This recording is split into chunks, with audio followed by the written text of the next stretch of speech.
Alexandra, bonjour. Bonjour Andrea. Bienvenue dans le podcast Les Villages de la parentalité. Merci d'avoir accepté mon invitation. Comment tu te sens? Ça va. Ouais, ça va. C'est un exercice pour moi, c'est la première fois. Eh bien, je suis très contente que ce soit la première fois avec moi. On va démarrer très simplement. Je pose toujours la même question à toutes les personnes que j'interviewe. D'accord. Est-ce que tu peux te présenter en tant que femme, en tant que mère et bien sûr en tant que professionnelle? Ouais, d'accord. En tant que femme, je suis une femme de 40 ans. Je suis une femme passionnée par le fait d'apprendre. J'ai toujours voulu découvrir, lire. Et quand je m'intéresse à un sujet, je suis du genre à 100%. Voilà, du genre à fond. Et je suis une femme très curieuse. Ça va avec, tu vas me dire. Quand on aime apprendre en général, parce qu'il y a de la curiosité derrière. Et je suis une femme de mieux en mieux dans ma peau. C'est très différent d'être une femme de 40 ans que d'être une femme de 20 ans. Vraiment, je le sens en moi, en fait, cette maturité dans le sens où, et sûrement qu'on peut l'avoir à 20 ans, hein, mais c'est ce que j'ai vécu, c'est les personnes que j'ai rencontrées, c'est mon chemin qui fait que je peux aujourd'hui avoir cette réflexion de me dire... C'est d'accord, tu es Alexandra et c'est chouette d'être Alexandra et il y a des personnes à qui tu plais, des personnes à qui tu plais pas et c'est comme ça. Ce que j'aime pas, ce qui me rend plus sensible, c'est d'être incomprise. Donc là, c'est des éléments sur lesquels je peux vouloir revenir si jamais je me dis t'as pas été comprise. Mais si j'ai été comprise et que j'ai pas plu, ben, c'est comme ça. C'est d'accord et puis moi je m'aime bien. Voilà, mais je te dis ça aujourd'hui, j'aurais pas pu le formuler il y a 5 ans ni il y a 10 ans. C'est dans ce sens que je parle de maturité.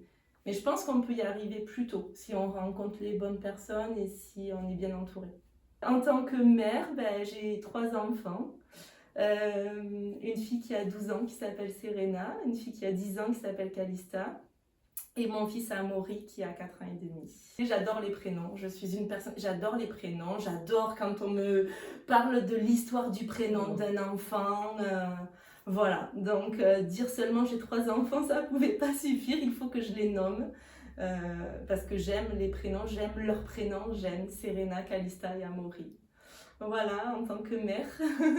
Juste, je vais rebondir dessus. Est-ce que tu peux nous raconter l'histoire de ce prénom-là? Oui, tout à fait. C'est très intéressant. Ah oui, alors Serena, c'était magique. Serena, c'est elle qui m'a soufflé son prénom, en fait. Je ne savais pas si j'attendais une petite fille ou un petit garçon. Et avec le papa, on avait fait des listes pour filles, des listes pour garçons. Dans mon cœur, j'attendais une fille, je m'y attendais. Un jour, j'étais enceinte de 8 mois et demi, c'était peut-être une semaine, 10 jours avant sa naissance, quoi, puisqu'elle est née... Ouais, c'est une semaine avant sa naissance. Et j'ai fait une sieste, elle a fait une grossesse tout capoute, j'ai fait une sieste. Et quand je me suis réveillée, ça s'est vraiment passé comme ça, hein, ça me semblait bizarre. Mais quand je me suis réveillée, j'étais dans mon demi-sommeil, j'ai entendu Serena. Et je suis allée, il y avait son papa, je suis allée le voir et je lui ai dit c'est une fille, elle s'appelle Serena. Et il m'a dit mais oui c'est vrai, c'est ça, c'est Serena. Et en fait on a regardé les listes et il n'y avait pas du tout Serena. Donc voilà, pour moi c'était une communication entre nous deux et j'adore lui raconter cette histoire. J'adore lui raconter que c'est elle qui m'a donné son prénom. C'est fort. Ouais. Calista, c'est un prénom coup de cœur. Je suis éducatrice spécialisée de formation et j'avais entendu ce prénom dans une réunion. Et je me suis dit, mais Calista, mais qu'est-ce que c'est beau! C'est magnifique, Calista, c'était vraiment de la beauté, ça m'évoquait beaucoup de beauté dans le son, dans le aïa, voilà, ça chante, voilà. J'aimais beaucoup Calista. Et pareil, on ne savait pas si c'était une petite fille ou un petit garçon, on avait aussi Louisa en tête. Et puis quand elle est née et qu'on l'a regardée, bah, c'était Calista. Voilà, et j'adore toujours. Et Amaury, alors c'était un petit peu plus difficile pour moi de trouver le prénom d'un petit garçon. Là, je savais que j'attendais un petit garçon. Mais il me fallait un prénom assez long. Il me fallait au moins 3 syllabes. Me demande pas pourquoi, je ne sais pas. Voilà, donc c'était quand même en consultant des livres et c'était pour le son encore, Amaury. Et puis j'ai une amie que j'aime beaucoup, quand je lui ai parlé de ce prénom, elle m'a dit mais Amaury c'est l'amour et tu verras ce sera l'amour cet enfant. Et Amaury c'est un petit garçon qui aime répandre l'amour, qui dessine des cœurs tout le temps, qui est très... Bon après c'est mon fils, c'est sûr que voilà, voilà, il croit en l'amour, il croit en la joie, il croit en la famille, et il porte son prénom à merveille. C'est très beau. Voilà. Ouais, merci. Un peu long. Petite parenthèse, Ouais. mais non, je trouve ça très intéressant. D'accord. Les histoires derrière les prénoms, les comment ils sont Ouais. arrivés, les... Ouais. C'est chouette. J'adore prononcer les prénoms, c'est vraiment très important pour moi. Quand j'accompagne quelqu'un, c'est très important pour moi de dire son prénom, de penser à son prénom, voilà, que ce soit dans un rendez-vous, quand je veux essayer de rentrer en connexion avec la personne, j'ai besoin de la nommer. Ou quand je masse, parce que voilà, je vais vers la professionnelle, je suis praticienne en massage notamment, et quand je masse, je pense aussi beaucoup au prénom de la personne. C'est elle que je masse, elle, voilà. Elle Émilie, elle Floriane, voilà. Donc en tant que professionnelle, donc là vous avez entendu que je suis praticienne en massage, mais c'est, comment on pourrait dire? C'est comme une palette avec plusieurs couleurs et praticienne en massage, j'en ai une, mais elles sont interdépendantes. Je peux pas être que praticienne en massage. Si je suis pas accompagnante, moi ça m'intéresserait pas par exemple de me former c'est très bien et je trouve que c'est très beau vraiment de perfectionner sa technique de massage, mais pour moi avant tout le massage c'est un accompagnement. Donc j'ai ma palette qui est l'accompagnante. Et j'ai mes petites couleurs dans le massage en fait. Donc moi je suis éducatrice spécialisée depuis 20 ans. Parce que j'ai commencé à accompagner des gens en 2002. J'avais 19 ans. Ouais. J'avais 19 ans, j'ai commencé à accompagner des adultes en situation de handicap et j'étais étudiante en philosophie à ce moment-là, à Aix-en-Provence. Et en fait, quand j'ai découvert l'accompagnement de l'humain, pour moi, ça a été... j'ai compris pourquoi j'étais en études de philosophie. Voilà. C'était la formulation concrète de ma curiosité pour la philosophie. Donc, j'ai découvert les différents métiers du soin et du social. Et c'est vraiment éducatrice spécialisée qui m'a attirée. Donc je me suis préparée pour passer les concours, parce qu'à ce moment-là, il y avait un concours, c'était un métier très convoité. Donc nous étions plus de 1000 pour moins de 100 places dans les écoles d'EduxP du coup de Marseille. Et j'ai fait mes 3 ans d'études à Marseille. Donc j'ai été diplômée éduc en 2006. J'ai travaillé pendant 6 ans dans un service d'éducation spéciale et de soins à domicile pour enfants et ados autistes et leurs familles.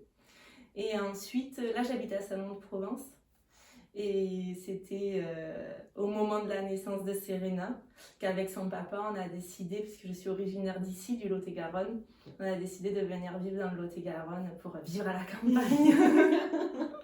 Voilà, donc arrivée ici, j'ai commencé à faire des remplacements et de fil en aiguille, j'ai eu un poste en protection de l'enfance.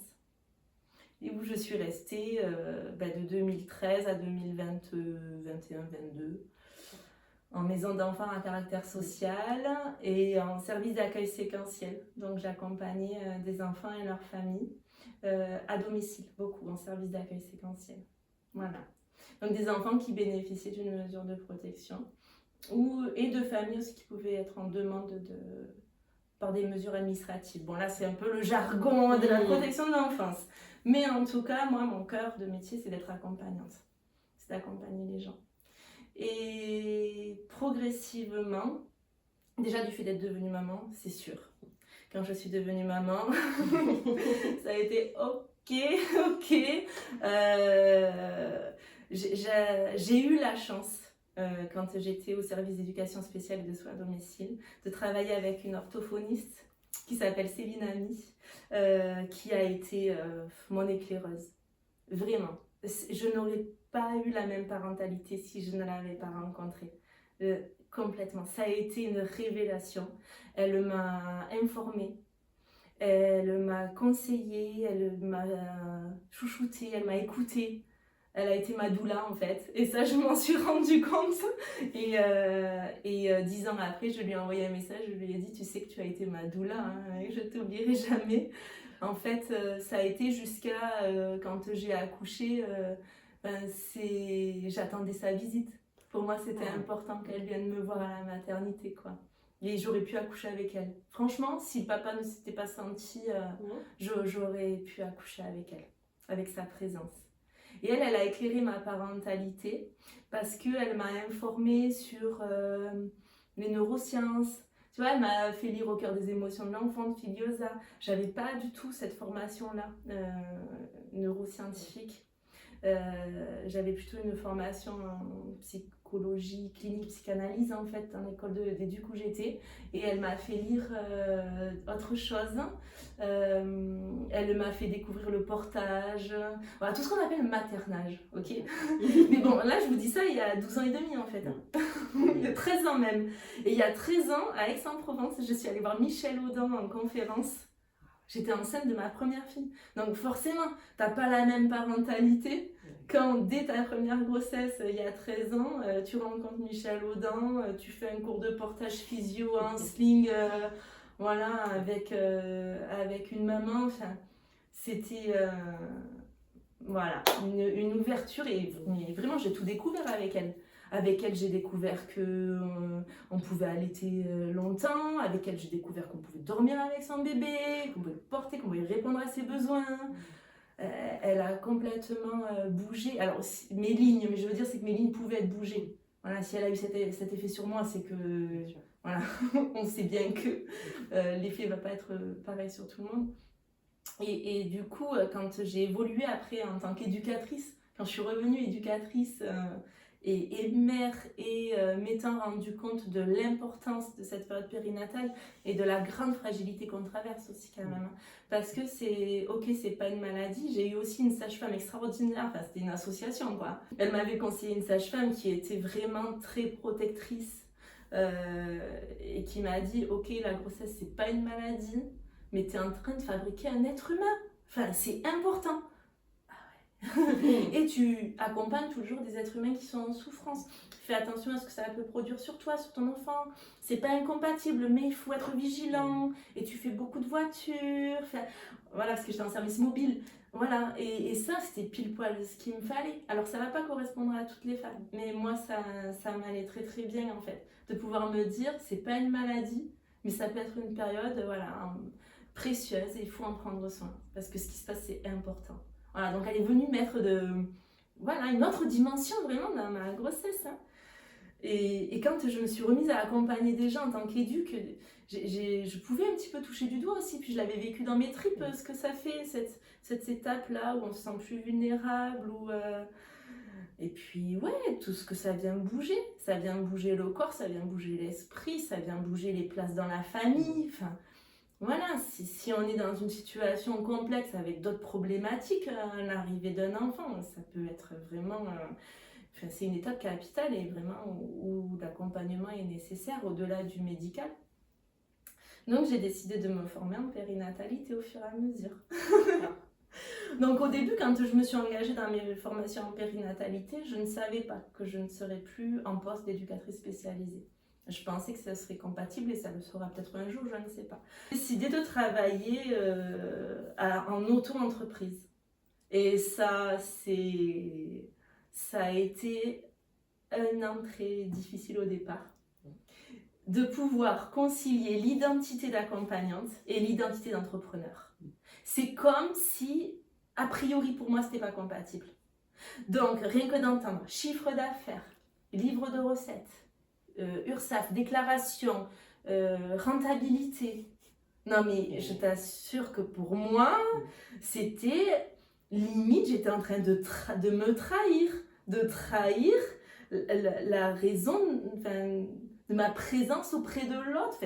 Et après je me suis dit, mais non, c'est pas la raison de ta présence auprès de l'autre que tu trahis, c'est en fait la forme. C'est-à-dire que oui, j'aimerais trouver dans le service public ce que j'apporte aux parents.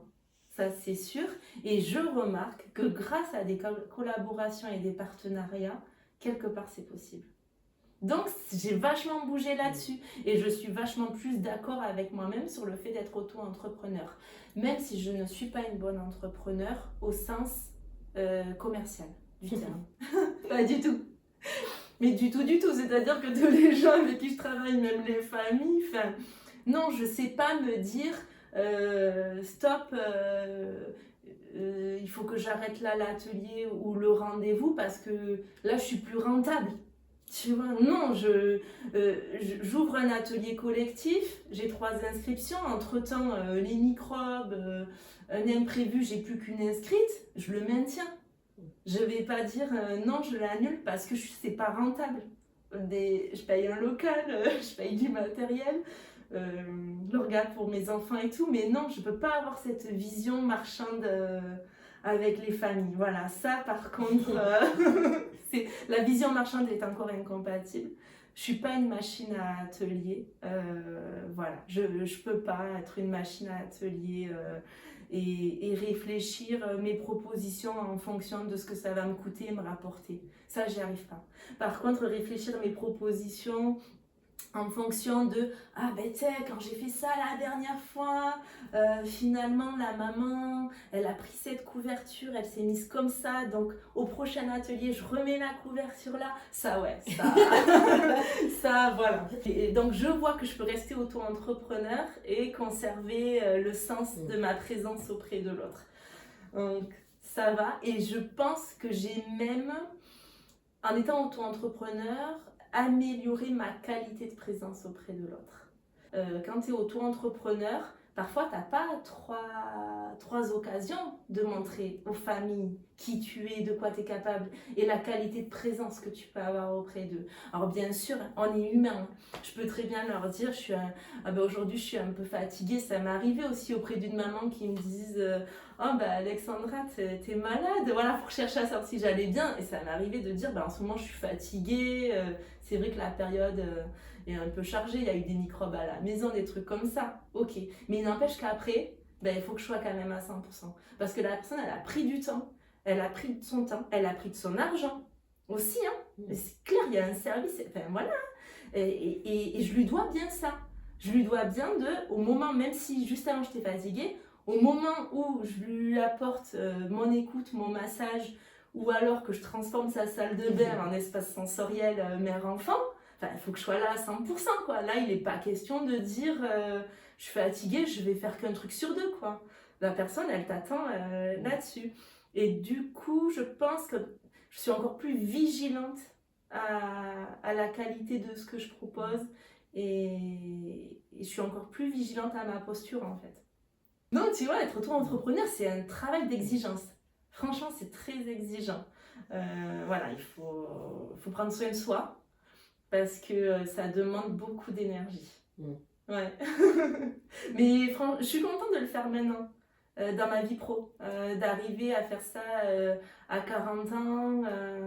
Je trouve que c'est chouette. Je suis pas sûre, après il y en a d'autres qui ont les compétences pour, mais moi je suis pas sûre que j'aurais pu arriver là si j'étais pas passée avant par le travail en équipe, le salariat, d'être un peu prise en charge aussi. Voilà, je suis pas sûre. Après, le travail en équipe peut manquer aussi un petit peu. Mais il y a moyen encore une fois, c'est la volonté et c'est écouter ses besoins, quoi. Moi, je sais que j'en ai besoin, donc j'essaie de les écouter. Donc, je fais partie d'un petit réseau, en fait. On est plusieurs auto-entrepreneuses à se réunir une demi-journée par mois pour s'encourager, se donner des conseils, faire des points sur la pratique. Donc ça, c'est un petit groupe que j'ai, et puis je multiplie le travail en partenariat. Alors, avec d'autres auto-entrepreneurs avec qui je propose des week-ends de retraite pour les femmes, des cercles de femmes, des journées, avec qui je propose des ateliers maman-enfant, sur le yoga par exemple, le massage, et aussi des partenariats avec des conventions, avec des centres sociaux, Point Info Famille, crèche, multi-accueil, voilà. Et là, je me retrouve à travailler avec d'autres professionnels et à être vigilante, à avoir des temps après pour discuter de l'atelier et échanger nos observations. Ma palette, le support, c'est d'être accompagnante dans le sens où tout ce que je fais, pour moi, je le fais dans cette intention d'accompagner l'autre. Donc, parmi ce que je propose, il y a le massage pour les femmes, il y a le massage pendant la grossesse, le massage après l'accouchement, le massage après un arrêt de grossesse aussi. Et tout ce qui va être massage rituel, donc que je fais en binôme avec une autre doula et avec une collègue qui est énergéticienne. Et là, on travaille avec l'intention. Voilà, le point central, c'est l'intention, c'est-à-dire avec la personne, en quelle intention est-ce qu'elle vient, et on l'accompagne dans son intention, à travers massage, des rebozo. Le rebozo, c'est un tissu mexicain que les doulas utilisent pour bercer, envelopper à tout moment de la vie, en fait. Donc sur ma palette, là je vous dis doula, ça fait 2 fois que je dis doula, que je te parle doula. Doula, c'est la femme qui accompagne la future mère, mais pas que, c'est la femme qui accompagne la femme, en fait. Moi, j'accompagne des gens autour de la question de la parentalité. Ça, c'est pas qu'autour de la parentalité, ça veut dire que ça peut être autour de la non-parentalité aussi, que ça peut être autour de l'atteinte de la parentalité. Ça veut dire aussi que ça peut être autour d'un parcours de procréation médicalement assistée, ou au contraire, ou alors dans un cheminement qui dit on sera peut-être pas parent, voilà, ou en fait on a vécu une grossesse qui s'est arrêtée et on sait pas, est-ce qu'on est parent, est-ce qu'on n'est pas parent, on sait pas quelle place ça a dans notre vie, et est-ce qu'on est légitime à se penser parent. C'est-à-dire qu'il y a des gens, ils ont besoin aussi de quelqu'un qui vient leur dire est-ce que toi tu te sens légitime à l'être, en fait. Et à partir de là, la réponse c'est la tienne, c'est celle-là qui est bonne. Et pour faire tout ça, il faut être formé à l'écoute, surtout, c'est central. À l'écoute. Moi, je suis pas là pour dire oui ou non. Je suis là justement pour toi. C'est comment et ça te fait quoi, et dans un... C'est une posture très particulière, celle de la doula. C'est vraiment...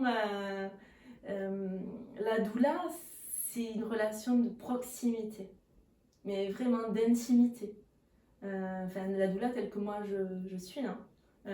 C'est-à-dire que très vite, on va utiliser le tutoiement. Bon, ça peut sembler une convention, hein, mais c'est pas anodin. Moi, si je me prends avec ma casquette de travailleuse sociale, je tutoyais pas les parents des enfants que j'accompagnais, hein.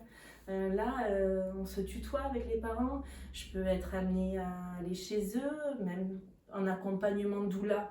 C'est même principalement au domicile, en fait, que je me rends. C'est-à-dire que c'est l'environnement des parents qui compte. Après, ça peut leur faire du bien de venir au cabinet, on se pose, j'aménage, petit moment cocooning et tout. Mais l'idée, c'est quoi? C'est qu'eux inscrivent leur vie dans leur environnement à eux, et qu'eux puissent dire dans leur environnement à eux ce qui leur convient, ce qui leur convient pas, ce qu'ils aimeraient changer, voire évoluer, et surtout vers quoi ils veulent aller, en fait. Aujourd'hui, ça va comme ça. Vous aimeriez aller comment, et qu'est-ce qu'on met en place pour aller vers là? Donc voilà, autour de cette question de la parentalité. En tant que doula, quand j'accompagne un couple qui attend un enfant, je les rencontre très régulièrement pendant la grossesse. En fait, quand je suis doula d'un couple, je vais parler en termes de forfait, c'est comme ça que ça se passe. Il y a un forfait de 7 rencontres. Donc, les parents investissent aussi de leur temps, parce que les rencontres, ça nécessite de coordonner 3 agendas, le mien, le leur. Et puis, c'est un budget aussi financier. Ça coûte 350 €. Je les vois, on répartit les séances ensemble. En général, c'est 5 fois avant la naissance, 2 fois après. Ça peut être 6 s'il y a plus de besoins avant et 1 après. Mais il y a toujours la séance pour après, après la grossesse. Mais entre les séances, on peut échanger des livres, on peut échanger des messages. Il y a vraiment une relation proximale qui se crée.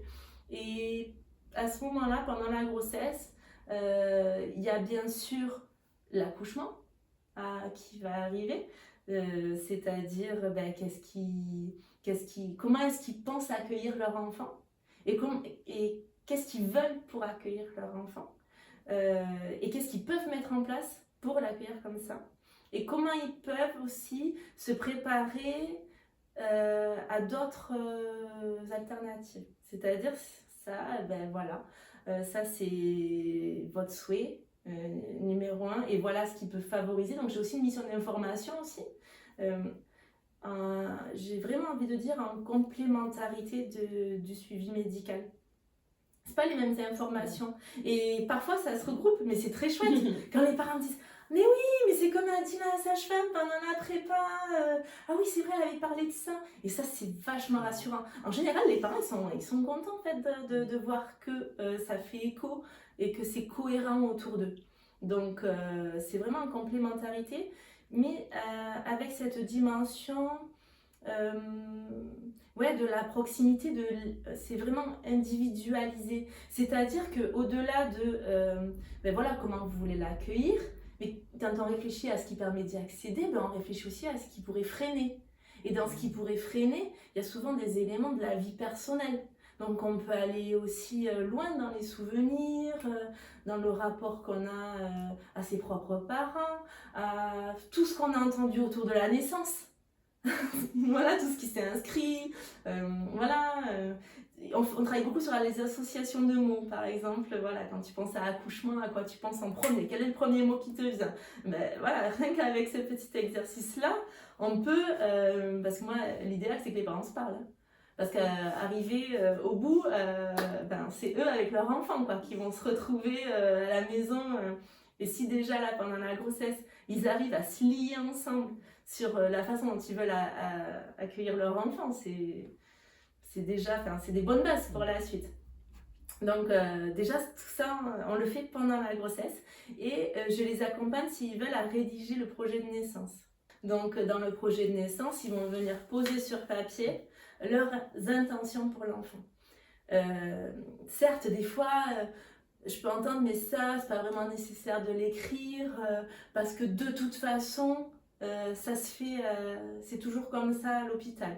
Je vais essayer de vous trouver un exemple. Une femme qui va accoucher sans péridurale et qui va noter dans son projet de naissance qu'elle souhaite le libre choix de sa position. Ok, on va dire, mais ça sert à rien de l'écrire, c'est toujours comme ça. Il n'empêche que l'écrire, ça vient dire je suis la maman de cet enfant à naître. Et c'est énorme.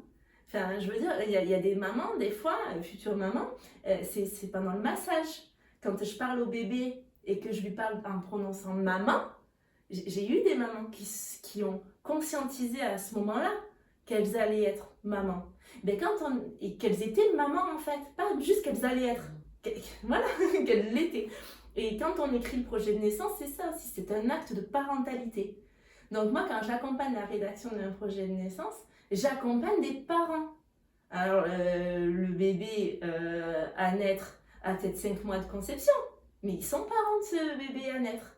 Donc voilà pourquoi je trouve que ça sert aussi la parentalité. Et pourquoi ça peut être important après, pour les instants d'après, tout ce qu'on sait autour du lien d'attachement, ça commence en fait. C'est pas juste au moment du premier regard ou des premières heures. C'est in utero. Et même pour le père. Et beaucoup pour le père. Beaucoup pour le père. Parce que, ils peuvent le dire, moi, je le porte pas, je sais pas trop ce que ça fait, machin. Mais dès qu'ils sont embarqués dans un accompagnement de doula, les papas, moi je les vois, ils deviennent papa, ils deviennent papa de ce bébé, même s'ils sont déjà papa de notre enfant, ils deviennent progressivement papa de ce bébé-là à venir. puisqu'ils projettent, puisqu'ils rêvent, puisqu'ils s'imaginent, puisqu'ils prennent un rôle aussi dans le projet de naissance. Ils prennent un rôle, c'est-à-dire de celui qui va être gardien de l'espace, gardien du projet de naissance, c'est-à-dire qu'il y a plein de moments où je m'adresse au papa, où je lui dis, notamment pour des accouchements, comme je vous disais, sans péridurale, où je dis, à ce moment-là, elle sera en train de vivre dans son corps les vagues des contractions, et c'est toi qui vas veiller à ce qu'elle n'ait pas froid, à ce qu'elle ne soit pas dérangée, à l'ambiance, à la sécurisation. Et si un papa se sent pas, mais tout simplement que ça vienne et qu'il puisse le dire. Mais pour moi, non, je me projette pas comme ça. C'est extraordinaire. Parce que s'il le fait là pendant qu'elle est enceinte, ben ok, elle en réfléchit. Est-ce que c'est quelque chose qui peut bouger? Ou pour toi, non, c'est juste pas ta place. Et comment elle l'entend? Et est-ce que c'est ok? Et qu'est-ce qu'on peut mettre en place pour que tout le monde y trouve son compte en fait et que surtout tout le monde se trouve en sécurité? Il peut y avoir une forme d'injonction dans la présence systématique du père et venir dans un espace d'accompagnement doula, voilà, se projeter, se visualiser et toi Damien, toi Rémi, toi, comment tu envisages ta place auprès de ta femme et ton enfant, ben... tu as le droit d'avoir une idée différente, tu as le droit d'envisager quelque chose. J'ai un papa, il m'a dit, mais moi je me vois avec ma guitare. Mais j'ai dit, mais tu peux, ah bon, je rends ma guitare? Mais oui, tu peux prendre ta guitare. Et ça a été sa façon de, voilà, pour lui c'était pas aller appuyer, non, pour lui c'était jouer sa musique et chanter. Et il a joué pendant l'accouchement. Et parfois, c'est juste pouvoir, c'est le champ des possibles en fait. Et pour pouvoir ouvrir ce champ des possibles, il faut avoir le temps avec les parents. Il faut pouvoir avoir ces 2 heures, 2 heures et demie à chaque rendez-vous. On se pose, on crée l'ambiance, on sert toujours une petite tisane, enfin, ou n'importe. Mais voilà, il faut qu'il y ait tout ce côté. Alors, s'ils viennent là, et puis si je vais chez eux, il faut que moi, j'ai aussi, quand j'arrive, la certitude que je suis à ma place. Si je me sens pas à l'aise chez eux, je peux pas être leur doula en fait. Et ça m'est pas arrivé, mais je veux dire, et ça c'est peut-être parce que pendant des années aussi j'ai accompagné des familles en allant au domicile. Et c'est long, entre le premier domicile et le dernier, il y a une progression. Mais c'est de me dire, en fait, ils ont choisi l'accompagnement et t'as ta place. Et c'est pouvoir arriver dans une maison en ayant une posture juste adaptée. Et en même temps, être assez aidante aussi. Quand j'arrive à un domicile, surtout dans la période périnatale, je veux être très respectueuse de ce qui se passe dans la maison et pas venir le déranger. Mais en même temps, je sais que l'accompagnement, il va avoir un effet. Mais il faut qu'il ait l'effet que la famille peut... pas aller plus vite que... faut pas non plus se fondre dans les murs, mais c'est suivre la cadence, c'est suivre le tempo. Et c'est un peu ça en massage aussi. Quand je masse une femme, j'écoute sa respiration, je pose ma main et puis je sens les battements de son cœur et j'essaye de me mettre sur son tempo. Quand je vais au domicile d'une famille, c'est pareil. J'essaye de me mettre sur leur tempo. Ceci dit, je leur dis quand même au début, vous choisissez d'avoir une doula, sachez que c'est un engagement envers vous et que vous allez être amené à réfléchir peut-être à des questions que vous n'avez pas anticipées pour le moment. Et je me retrouve avec des couples, ça m'est arrivé que 2 fois d'accompagner des premiers bébés. Sinon, j'ai accompagné des secondes, 3e, 4e, 5e enfants. Aussi parce que les couples avaient pu se rendre compte que dans leurs expériences précédentes, il y avait des choses qu'ils n'avaient pas anticipées. Et que donc, ils n'avaient pas compris, l'impression d'avoir pas compris certaines choses qui avaient pu leur arriver pendant la naissance de leur enfant. Et de vouloir changer les lignes pour le prochain. Donc, bon, il y a quand même la démarche Enfin, ils savent qu'ils vont réfléchir à des questions. Et d'ailleurs, quand on rédige le projet, enfin, quand ils rédigent, je suis avec eux, je m'implique. Quand ils rédigent le projet de naissance, des fois je dis on, mais c'est oui, parce que des fois ils peuvent me dire à ton avis, ça, comment je peux le tourner, quoi, dans la phrase, tu vois, vraiment dans la rédaction, quoi. Après, dans l'idée, la volonté, c'est à eux. Mais quand ils font le projet de naissance, il y a toujours le travail autour de, bon, ça, c'est le projet numéro 1. Et s'il y a projet numéro 2, qu'est-ce que tu peux faire, qu'est-ce que tu peux indiquer pour garder les rênes de la naissance. C'est de ton accouchement et de la naissance de ton bébé. Et du coup, je vois des personnes, en fait, ce qui va changer, c'est le vécu de l'expérience plus que l'expérience elle-même. C'est-à-dire que des personnes qui ont eu une césarienne, par exemple, mais qui ont anticipé que s'il y avait césarienne, ils souhaitaient telle et telle chose, mais ils ne vont pas le vivre pareil. Ça, c'est sûr. Et clairement, c'est dans l'accompagnement aussi qu'on a le temps d'aller. Alors, s'il faut pleurer en pensant à la césarienne, ben, des fois, on pleure en pensant à la césarienne.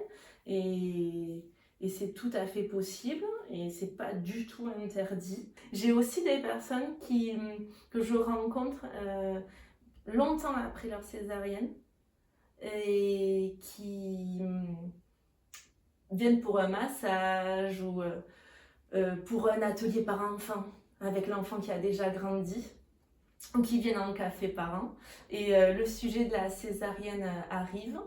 Et des personnes où je me dis, mais en fait, ça fait 2 ans et demi, 3 ans qu'elles souffrent de cette césarienne. C'est impressionnant. Alors certes, la cicatrice est très belle, la cicatrice physique est très belle, la récupération parfaite. Donc voilà, d'un point de vue physique, tout va bien. Mais d'un point de vue émotionnel, affectif, psychologique, et puis de son vécu de femme et de mère, quoi, d'un point de vue de la mère, quand on n'a pas pris la mesure de ce que ça pouvait faire à cette maman-là, à elle, d'avoir une césarienne à ce moment-là de sa vie, avec tel contexte, si on ne prend pas la mesure de ça, elle peut vraiment porter lourd sur ses épaules pendant longtemps et pas autant s'épanouir dans sa vie que si on dit ok, c'est important ce qui s'est passé pour toi. Pour toi, c'était... Qu'est-ce que tu n'as pas compris déjà? Est-ce qu'il y a quelque chose que tu n'as pas compris? Est-ce qu'il y a un moment où tu t'es senti peut-être malmené par les événements? Est-ce qu'il y a un moment où tu as eu peur? La peur fait souvent partie des vécus tabous de la naissance, quoi. Or, on est eu beaucoup de femmes à avoir traversé cette émotion de la peur pendant la naissance, et notamment quand il y a chirurgie. Une césarienne, c'est quand même une des seules chirurgies où voilà, la patiente juste après se lève et puis doit en même temps vivre physiquement la chirurgie, émotionnellement, et prendre en charge cet être humain à 100% dépendant. Enfin, il n'y a pas d'autre situation comme ça dans la vie et ce n'est pas banal. Et vraiment, c'est très important. Ce n'est pas banal. Et il y a beaucoup de femmes qui portent ça sans pouvoir exprimer, comme si c'était, ben, c'est bon, t'as ton bébé, il va bien, tu vas bien. Voilà. Voilà. Mais la cicatrice morale, la cicatrisation morale, ben, ça peut prendre du temps. Et c'est d'accord. Et il y a un moment où il faut reconnaître que ça compte vraiment. C'est pas anodin. Donc, il y a tout un accompagnement avec une doula qui peut être possible sur le vécu physique aussi, l'acceptation de la cicatrice, le fait de toucher la cicatrice. Et en fait, on est dans un lien tellement... Tu vois, la relation, elle est tellement proche qu'à un moment donné où tu peux proposer à la femme d'aller toucher sa cicatrice. Et elle sait que tu es là, elle sait que tu es là pour ce que ça va lui faire. Ah ouais, même physiquement. On peut même mettre un petit peu d'huile sur la sienne et aller ensemble rencontrer cette cicatrice et dire ce que ça nous fait d'aller toucher cette cicatrice. Parce que hors de cette cicatrice, c'est la cicatrice aussi de son mental du coup, et puis de l'utérus, qui parfois porte le désir du prochain enfant. et qui, parce que ça va pas bien, on n'est pas complètement prêt, alors que le désir est là, mais le corps, le psychisme n'est pas complètement prêt. Et parfois, l'enfant d'après est installé sous cette cicatrice qui n'est pas acceptée. Et cet enfant, il va falloir qu'il naisse à un moment donné aussi, peut-être pas par césarienne, peut-être par césarienne, mais en tout cas, si on a pris soin de cette première cicatrice, on peut avoir un effet sur la suite. Donc voilà une doula. Et oui, il y a beaucoup de cicatrices dont on prend soin en fait. On prend soin de la cicatrisation des fois d'un arrêt de grossesse. Moi, j'ai eu des personnes que j'ai rencontrées qui sont avancées dans l'âge, qui sont grand-mères et qui ont pu me dire « mais je pense toujours à ce bébé ». Et pourtant, c'était il y a 50 ans. Voilà. Et là aussi, oui. Et il y a... tu sais, quand il y a une grossesse, c'est une fenêtre, la grossesse. Elle t'ouvre sur des choses que des fois, tu n'avais pas forcément prévu d'y retourner, quoi, tu vois. Et des fois, ils vont te rappeler cet épisode de ta vie que tu avais soigneusement rangé. Donc, quand ça ressort, moi, je m'en occupe pas toute seule. Selon ce que c'est, je demande toujours à la personne si elle a un thérapeute, si elle a un professionnel de la santé mentale près d'elle, parce que je suis sensibilisée à la dépression périnatale. Donc, pas forcément postnatale, mais périnatale. C'est-à-dire qu'on se rend compte qu'il y a quand même une vulnérabilité tout autour de la période périnatale, donc y compris pendant la grossesse. Donc, je suis sensibilisée à ça. Mais voilà, des fois, la grossesse, elle vient te rouvrir la fenêtre sur quelque chose et ça m'est arrivé pour un massage, par exemple, pendant la grossesse. Pendant le début du massage, j'ai une maman qui me dit « mais je sais pas pourquoi, là, je suis en train de repenser à l'interruption de grossesse que j'ai fait quand j'avais 15 ans. » T'es en massage avec une doula, donc peut-être que c'est le moment où ça vient. Et puis ça permet de prendre soin de ce souvenir, de voir comment on se sent par rapport. Et si jamais ça ne va pas, de se dire qu'est-ce qui existe pour travailler ce souvenir-là, en termes de thérapie, en termes d'écoute, pour pouvoir continuer ta vie en fait. On peut le voir aussi comme une opportunité qui se présente, cette fenêtre qui s'ouvre. C'est pas pour rien, donc ça peut être aussi une opportunité de continuer sa vie différente. Parfois, il faut passer par des moments, parfois la vie fait que tu passes par des moments un peu moins rigolos, mais pour aller vers l'avenir. En fait, je pense que pour être doula, il faut quand même être foncièrement optimiste. Parce que je crois sincèrement que l'être humain a une tendance naturelle à rechercher le bonheur et qu'il peut l'atteindre. C'est-à-dire que quand quelqu'un va mal, au fond de moi, je sais qu'il ira mieux. Je ne sais pas s'il ira bien un jour, mais je sais qu'il ira mieux. Et j'y crois vraiment. Et ça ne veut pas dire que je ne prends pas la mesure de sa souffrance actuelle, mais je crois en lui, en fait. Je crois en sa capacité à trouver ses solutions, à s'appuyer sur les gens qui vont l'aider, le comprendre. Et en fait, si je suis doula et que je suis pessimiste, si je suis doula et que... je pense qu'il n'y a pas d'avenir à l'espèce humaine. Moi, j'accompagne la naissance, j'accompagne l'avenir, j'accompagne le projet. Et parfois, le projet, c'est de se dire, en fait, on ne va pas être parent. On a été parent d'un bébé qui n'a pas grandi. Et voilà ce qu'on va envisager pour notre vie d'après. Enfin, il y a des ressorts aussi là. Et puis, être doula, c'est avoir une reconnaissance envers la vie, en fait. Je ne sais pas comment le dire mieux, mais c'est-à-dire pouvoir aussi... Il il y a beaucoup la culpabilité, l'action de la culpabilité qui me vient, dans le sens où les femmes, les mères, les parents ont tendance à se sentir coupables de beaucoup de choses. Et quand on leur dit, ben en fait, toi tu as fait tout ton possible, hein, il y a toute une part de choses qu'on peut maîtriser et une part de choses même qu'on n'a pas mis en place, mais c'est parce que ce jour-là, à ce moment-là, avec les circonstances de ce moment-là, on ne pouvait pas faire plus. Et puis il y a la vie. La vie, elle nous prépare des surprises, elle nous ramène des choses et ben, on aménage avec tout ça. Ben, voilà, c'est pas ça peut alléger un petit peu quand même les sentiments et il y a même des femmes alors peut-être vous semblez banal là que je le dise comme ça, mais pour moi c'est vraiment quelque chose à conscientiser. Il y a des femmes qui culpabilisent de la façon dont est né leur bébé. Il y a des femmes qui disent que c'est de leur faute s'il y a eu ça, s'il n'y a pas eu ça, et elles culpabilisent, c'est-à-dire qu'elles rentrent dans leur parentalité effective avec l'enfant né, avec déjà la culpabilité. Ouais. Déjà que ça y est. Voilà, c'est ça. Ouais.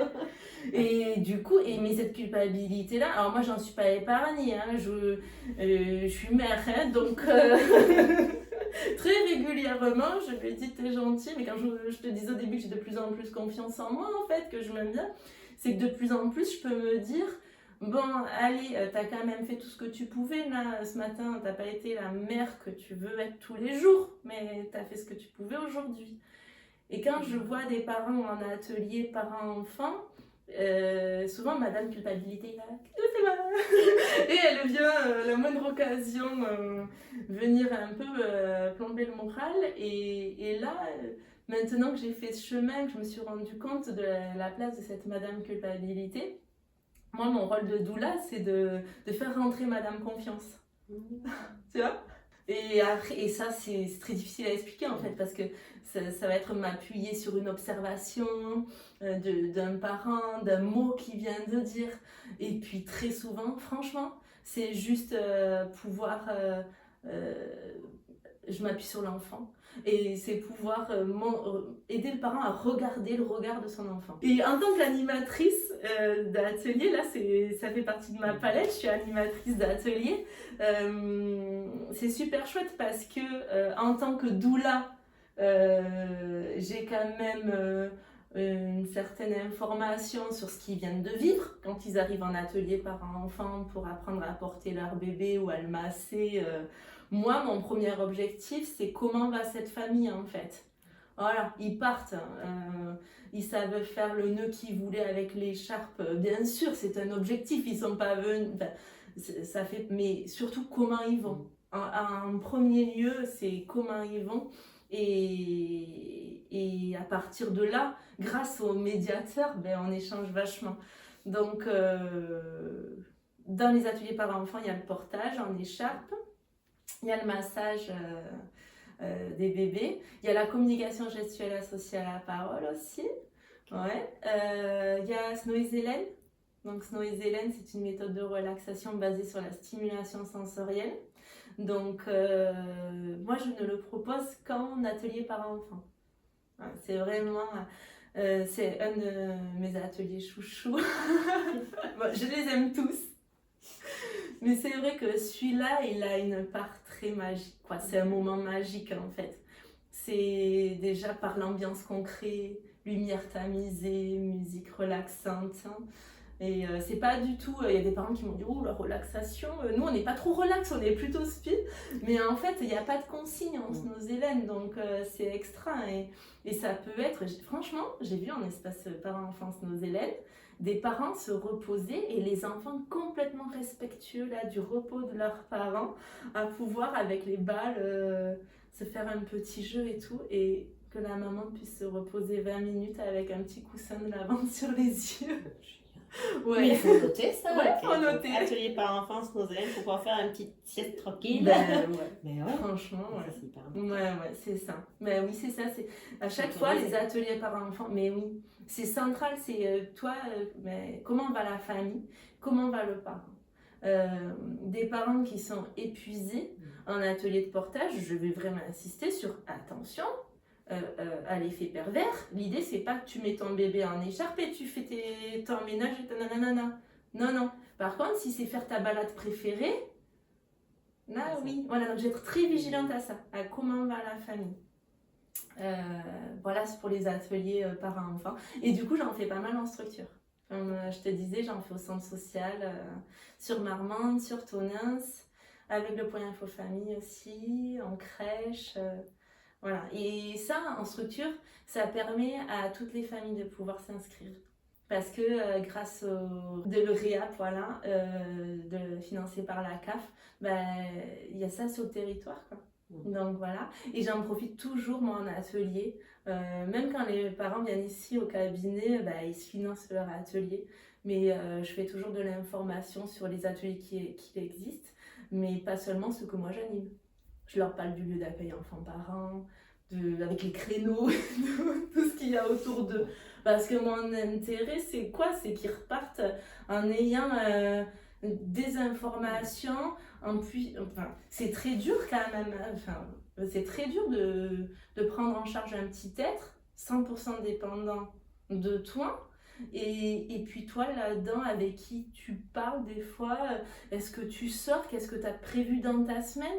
Ça peut changer une parentalité d'avoir 2 sorties prévues dans la semaine, aller voir d'autres parents, pouvoir se reconnecter, prendre un thé avec d'autres parents, discuter. Ça peut vraiment changer les choses. Et il y a des parents qui, je le sais bien, ils vont venir en atelier parce qu'ils ont compris qu'ils ont besoin de ça.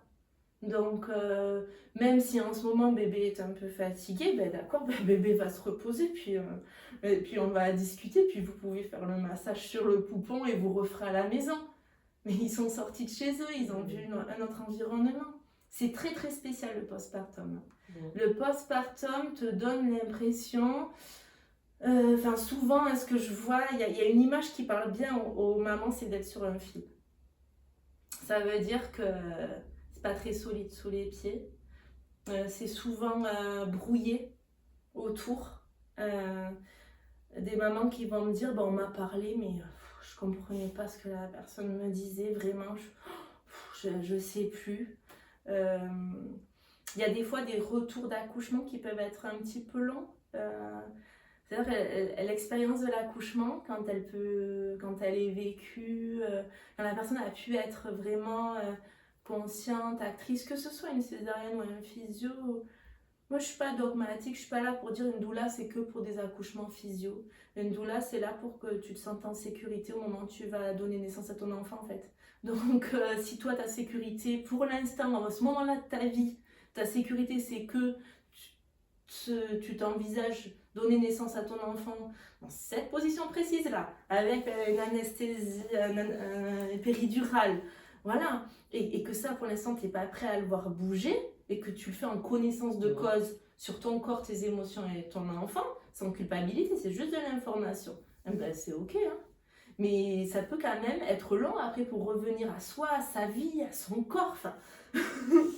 Et du coup, ce que je vois en postpartum, c'est cette impression-là d'être sur un fil, puis il n'en faudrait pas beaucoup pour tomber du fil, quoi. Et je dis pas beaucoup, et en même temps, c'est beaucoup, quoi. Un bébé qui pleure, voilà, tu es en train de faire connaissance avec une personne qui n'a pas encore le langage, avec une personne qui est dans son ressenti brut, avec une personne qui vit la plus grande transformation de sa vie.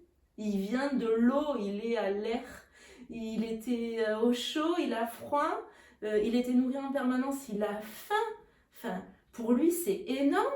Pour toi, c'est énorme. Jusque-là, tu avais à t'occuper de tes besoins personnels. et pour autant, ça se répète. Même si tu as eu un premier bébé, tu peux avoir le... c'est tout ça. Ça peut te paraître de nouveau énorme ce qui se passe. Du coup, tu es comme ça, tu es sur ce fil. Et quand tu te retrouves avec une accompagnante ou avec d'autres parents qui peuvent dire, parce qu'on a le droit de dire que c'est dur, on a le droit de dire qu'on est fatigué, et on ne va pas dire qu'on ne voulait pas cet enfant et qu'on ne l'aime pas du tout. Donc au contraire, oui, c'est dur, mais punaise, ça peut vraiment changer les choses. Donc le fait déjà de sortir de chez soi, de rediscuter, et d'en plus discuter avec des gens qui comprennent ce que tu es en train de vivre et qui ne vont pas remettre en doute, parce que n'oublions pas madame culpabilité, et qui vont pas remettre en doute ta place de maman, ta légitimité d'être maman, puis tu as le droit des fois de pas trop savoir t'y prendre. Je vois des parents des fois en atelier de portage, ils sont tout désolés parce que c'est dur.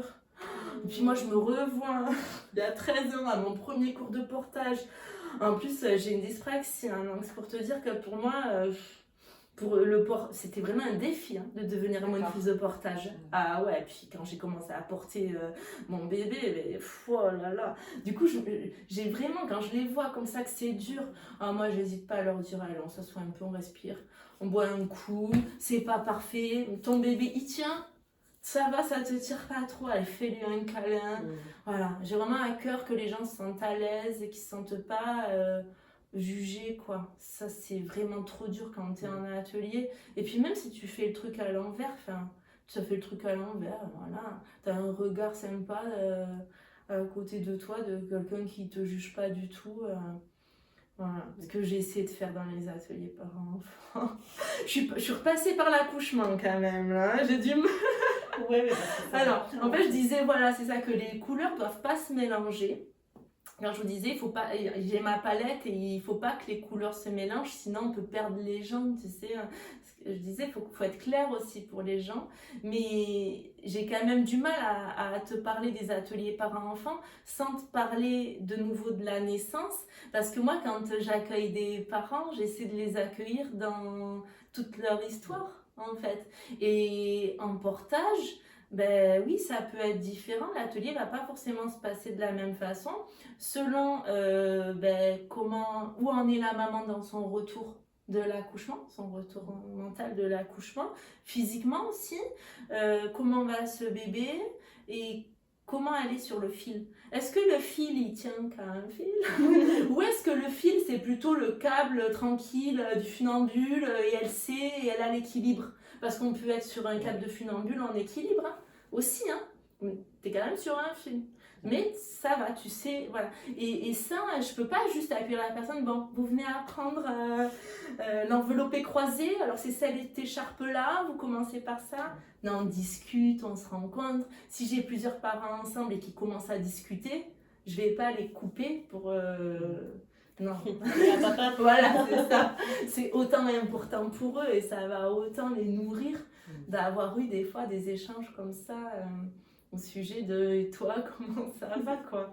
Donc, les couleurs se mélangent pas, mais il faut pas qu'elles soient... Alors, c'est très marrant à dire parce que moi, je sais pas du tout associer les couleurs dans la vie. Ah non, mais il faut pas me confier la déco, c'est horrible. La Valérie Damido. Ah, mais du tout, c'est affreux, c'est vraiment... Du coup, c'est marrant que tu utilises la métaphore de la palette. Mais oui, parce que je me dis, il faut quand même pas qu'elle soit trop déconnante, les couleurs, tu vois. Il faut que ce soit quand même lié, il faut que... Voilà. Disons, c'est comme un nuancier un peu, tu vois, voilà.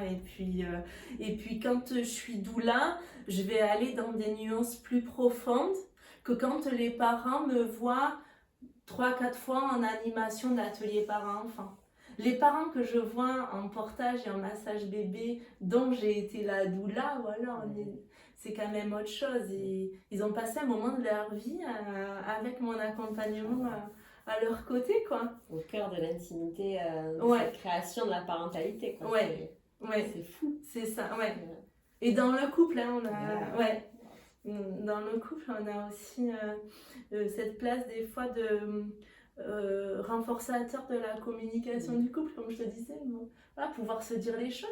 Il y a des fois, c'est pendant l'accompagnement doula que le partenaire, la partenaire va entendre qu'il y a une peur sur le retour à la maison, alors qu'ils n'en avaient pas encore parlé, qu'il y a une peur sur la capacité à allaiter, une peur sur la suite de la vie en général, sur la réaction de l'aîné, voilà. Avoir une doula, c'est se donner le temps. Et j'ai accompagné aussi une maman qui a fait un parcours PMA solo, comme on dit. Et elle, ce qu'elle dit, avoir ma doula, c'était le moment où je pouvais vraiment en parler pendant des heures et des heures du bébé à venir. Et elle disait, comme ça, je saoulais pas mes copines. En gros, ça lui permettait, et c'est comme elle. Enfin, moi, j'essaie d'être à la place où le parent veut que je sois, mais elle, c'est comme si ça lui permettait de pouvoir continuer à rester elle, voilà, son identité de femme, d'amie avec ses amis, et de pouvoir dérouler sa future parentalité dans l'espace qu'elle s'était offert, celui de l'accompagnement doula. Donc, c'était voilà, une autre façon. C'est très beau. Ouais. C'est chouette parce qu'on voit vraiment tout. Enfin, tu vois, c'est pour ça que c'était intéressant. Je voulais vraiment savoir d'où là, on commence à entendre un peu plus ce terme-là, etc. Mais de moi, de mon regard, de quelqu'un qui. Je fais appel à une doula pourtant, tu vois. Mais chaque doula est différente. Ouais. Et pour le coup, pour moi, ça restait quand même très pour quand on est enceinte. Ouais. Et voilà, pour préparer ça après. Mais tu vois, tout ce côté de deuil périnatal, si je veux pas d'enfant, PMA, cet après aussi, tu vois, tu parles césarienne, c'est hyper large et c'est super chouette parce que je pense que beaucoup de gens ne savent pas que ça peut aller sur autant de palettes aussi. Et puis en plus de comment ça peut être décrit aussi par le corps médical, voilà, ça va rester très bon. C'est une personne qui est là à vos côtés. Voilà, c'est tout. Ouais, c'est ça, pour vous chouchouter, quoi. Voilà, c'est ça. Mais un petit peu, mais ça y est aussi. Bien sûr, ça y est aussi, mais là, c'est très précis. Tous les exemples que tu as pu donner, je trouve que c'est très parlant parce que pour le coup, tout le monde se retrouve. Voilà, ça peut être aussi juste on est devenu maman, mais en fait, ça ne nous convient pas ce rôle. Et qu'est-ce que j'en fais, à qui je le dis, où c'est que je le dépose. Ah ouais, pour pouvoir dire, franchement, j'aime pas être enceinte. Une maman, elle m'a dit, je subis là, je subis.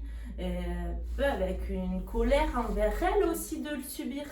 Donc c'est vachement important de pouvoir dire je subis, je suis en colère de subir, pour finalement qu'on puisse ensemble réfléchir à comment passer ce moment, voilà, avec un peu plus de confort, avec un peu moins de colère, et donc quoi répondre à cette colère et tout. Et à chaque fois c'est hyper individualisé. Donc, je me sers de plein de choses. Après, j'ai tous mes petits outils d'accompagnante. Je me sers de photolangage, donc des images. Et puis, à partir de ces images, soutenir l'expression, par exemple, voilà, de couleurs, de visualisation. Voilà. Je ne veux pas dire que j'invente à chaque fois parce que je ne suis pas non plus Einstein. Il faut que j'ai une amie qui dit que je suis un jukebox. Oh. Elle dit, elle s'en met la pièce. Bon, des fois je suis en bas quand même. Des fois je me dis, attends, là je trouve pas le bon truc, puis d'un coup, moi il me faut toujours incarner. D'accord. Alors, il faut toujours incarner parce que des fois, l'idée va me venir quand je remplis ma machine à laver ou quand je fais un truc ou quand je fais un trajet pour aller chez une famille. J'ai l'idée d'un support à proposer à une autre pour travailler sur une question. Donc, il me faut toujours incarner. Donc, en ce sens, oui, il y a de la créativité beaucoup. Ouais, il y a des outils qui vont me servir d'une situation à l'autre, forcément. Il y a des connaissances qu'on m'a transmises pendant ma formation de doula aussi sur les bercements, les étirements avec le rebozo, les points d'acupression qui peuvent être relaxants pendant l'accouchement, tout ça, ça va être transversal, on va le retrouver d'un accompagnement à l'autre. Mais la relation, elle est unique à chaque fois et du coup, je peux aller chercher ce qui va aller, puis si je me trompe, ça n'a pas pris là, à la prochaine séance, j'essaie de trouver un outil qui plaît un peu plus. Je suis une doula qui touche, je masse. J'utilise beaucoup le massage dans mes accompagnements. En postpartum, c'est vraiment très très fréquent. D'ailleurs, j'ai des personnes qui viennent, que je ne connaissais pas pendant la grossesse et qui viennent me voir après en postpartum pour justement recevoir un resserrage du bassin. Et donc le resserrage du bassin, c'est une technique avec un tissu rebozo où on vient englober l'ensemble du bassin de la personne et lui apporter une contenance en fait grâce à un tissu. Donc ça va avoir une action mécanique sur les ligaments, mais ça va aussi avoir une action émotionnelle. l'accouchement vient de passer, que ce soit par voie haute, césarienne ou par voie basse, c'est quand même une étape qui vient de passer. Et là, on vient resserrer, tu vois, c'est comme ça, on est refermé. Donc, j'ai des personnes qui viennent me voir pour ça. Et je propose toujours en amont un soin du visage, du ventre ou des pieds. Alors, il y a toujours un temps comme ça, de massage où on rentre en relation aussi, on rentre en contact physique. Et pour moi, ça fait partie de la doula que je suis. Je pense que toutes les doulas pratiquent pas le massage et que c'est très bien aussi de pouvoir, si jamais un couple cherche une doula, pouvoir leur dire voilà comment moi je travaille. C'est vrai que il y a une relation d'intimité, de proximité importante. Si vous ne le sentez pas avec moi, sur le secteur, il y a Émilie, il y a Ellie, voilà, il y a d'autres personnes aussi qui sont doulas et qui auront aussi peut-être autre chose, une autre façon de vous accompagner. C'est intéressant, surtout si vous voulez avoir une doula pendant votre grossesse, si vous ne vous sentez pas à l'aise avec la personne, d'aller voir quelqu'un d'autre. C'est votre choix de cœur, quoi. C'est... Ben ouais, c'est important. J'ai des familles que j'ai accompagnées en tant que doula.